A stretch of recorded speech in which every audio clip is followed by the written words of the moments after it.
nakasakay na ako ng jeep. Mabuti nakaabot ako dyan kasi nag-iisa na lang daw siya bumibiyahe. Kaya nagtanong ako kung saan siya po bibiyahe. Sabi niya hanggang Just Mall lang. Ay, salamat.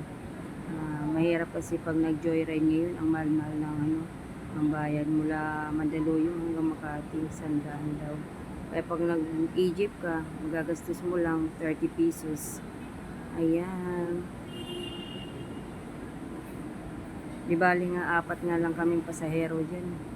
Mabuti ang bait ng driver. Hinatid kami kahit 4 lang hanggang Just Mall.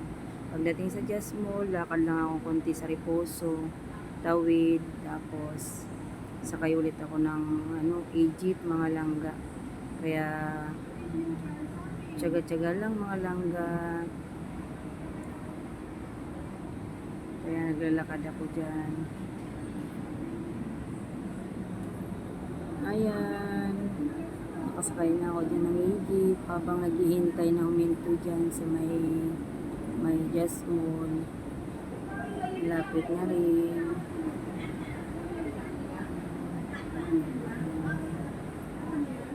Kala ko kasi kanina mga langga hindi ako makaabot kasi bumaba ako ng bahay 8:30.